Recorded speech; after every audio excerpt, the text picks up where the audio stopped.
महाराष्ट्र की राजनीति में एक बार फिर बड़ा सियासी भूचाल देखने को मिला है। डिप्टी सीएम एकनाथ शिंदे की अगुवाई वाली शिवसेना ने सोमवार को ऑपरेशन टाइगर को अंजाम दिया, जिसके बाद राज्य की राजनीति में बड़ा बदलाव दर्ज किया गया। इस ऑपरेशन के तहत उद्धव ठाकरे की शिवसेना यूबीटी को बड़ा झटका लगा है, क्योंकि उनके 6 लोकसभा सांसदों ने औपचारिक रूप से शिंदे गुट का दामन थाम लिया है।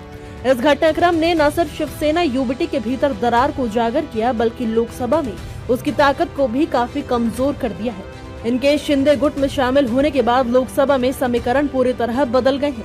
अब शिवसेना यूबीटी की संख्या घटकर 9 से 3 रह गई है, जबकि शिंदे गुट की ताकत 7 से बढ़कर 13 सांसदों तक पहुंच गई है। इस बदलाव ने महाराष्ट्र की राजनीति में एक नई शक्ति संरचना को जन्म दे दिया है। दिल्ली में हुई संसदीय दल की एक महत्वपूर्ण बैठक में ही इस टूट की आहट साफ नजर आने लगी थी, जब यूबीटी के 9 में से 6 सांसद अनुपस्थित रहे।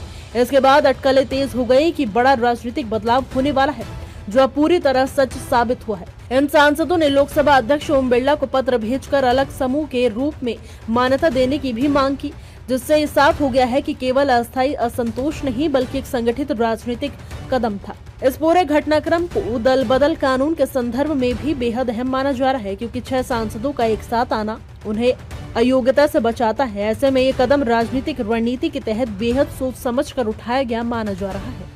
वहीं इन सांसदों ने अपने फैसले के पीछे कई स्थानीय और विकास से जुड़े कारण भी गिनाए हैं।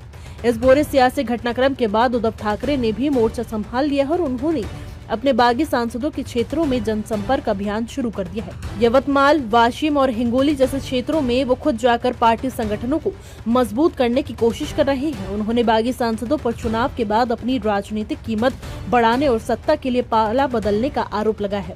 कुल मिलाकर ऑपरेशन टाइगर ने महाराष्ट्र की राजनीति में शक्ति संतुलन को पूरी तरह बदल दिया है।